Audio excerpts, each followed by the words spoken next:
Sab. Hey, look, I'm really sorry about what happened earlier. Hey, you know it's all part of the act, right? Para mas lalo ko lang makuha yung loob ni Era. Look, I didn't mean to hurt you earlier. It's just... Ba't mo kasi ginawa yun? Hindi ko na kasi kaya, Eden. It's like a knife twisting in my chest every time I see you with her. I know, but we planned this, di ba? Sab, we started it together. We have to finish it together. Alam mo na may naghihintay sa atin sa huli nito eh. It's everything we've ever dreamt of, Sab. So I'm just asking, just a little more patience, please. What if I told you I can't do it anymore? Sab. Hindi ko na kaya, Renan. Gusto ko nang sumuko. Tigilan na natin to, please.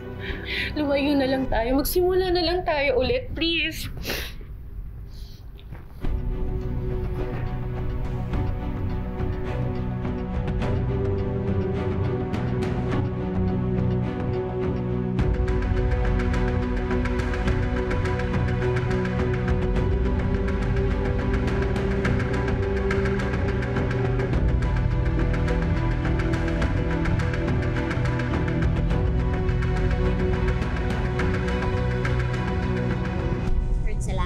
Sinundo mo ako Eh, mamaya pa kasi matatapos yung event nila eh. Kung di ko na talaga alam kung paano ako makakabayad sa services mo. Ikaw naman, Lilet. Diba nag-promise ako sa'yo na susunduin kita hanggat di nauhuli yung hold-upper. Eh, medyo nawala na nga sa isip ko. Kasi nakausap ko na si Alma eh. Yung nasasante tungkol sa mental health issues niya? Oo. Nakakaawa talaga siya. Grabe naman kasi yung boss nun. Alam mo, kaya talaga nawawalan ng mga magagaling na empleyado ang isang kumpanya dahil sa mga boss na katulad niya na hindi marunong mag-alaga ng empleyado nila.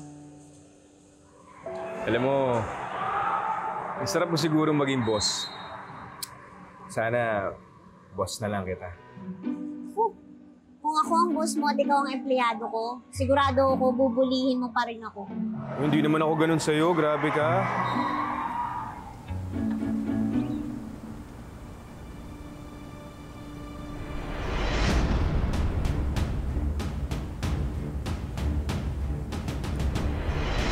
Kurt!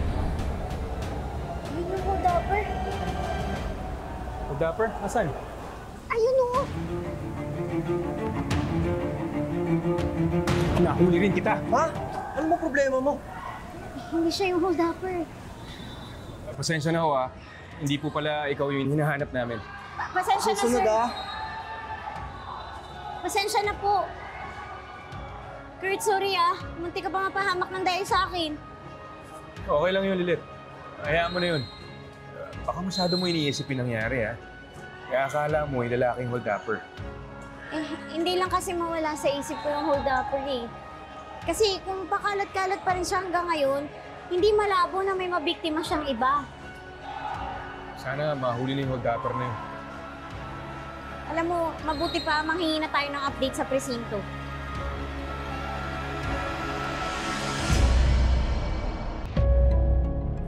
As of now, wala pa po tayong update sa paghahanap sa mga hold-upper. Mukhang magaling magtago eh.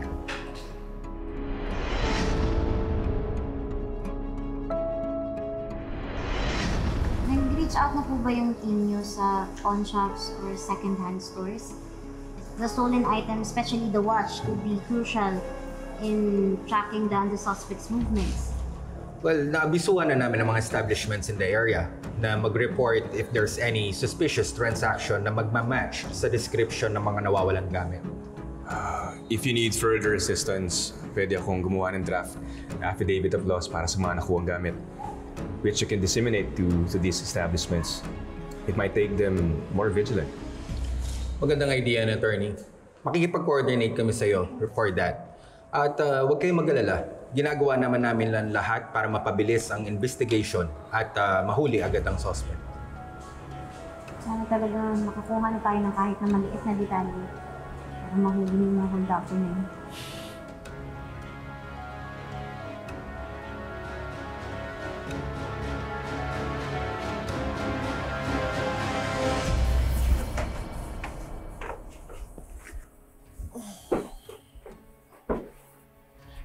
Ikaw ko na makalimutan, magmamall pala kami ni Era. Ba't mo pinaalala sa akin, Sam? Maghihintay naman yun. She always does. No matter how late you are. Wala ko, wag mo na hintayin kasi malamang gagabihin ako. Sundin ko pa si Era. Okay?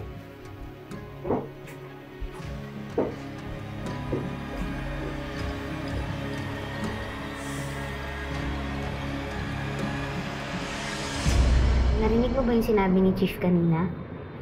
Hindi daw nanghihingi ng update si Attorney Alon. Baka naman gumagawa siya ng sarili niyang investigation. Alam mo naman yun. Sa aming tatlo, siya yung mas nawala ng malaking halaga ng pera. At hindi lang pera, pati mamahaling relo.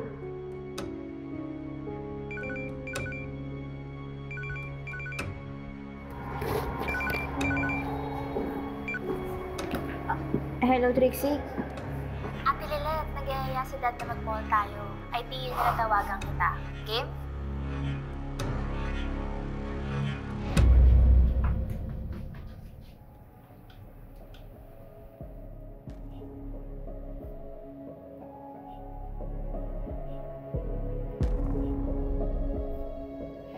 Alam ko na tuso ka, Renan.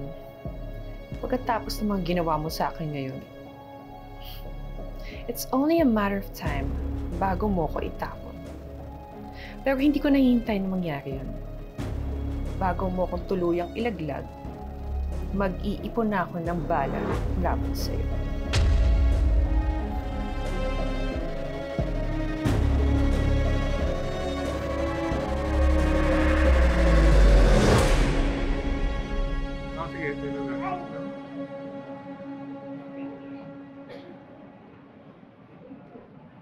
Ay, pasensya na po Medyo nahirapan kasi akong mag-book ng ride. Hindi pa rin mga nagtatagal dito eh.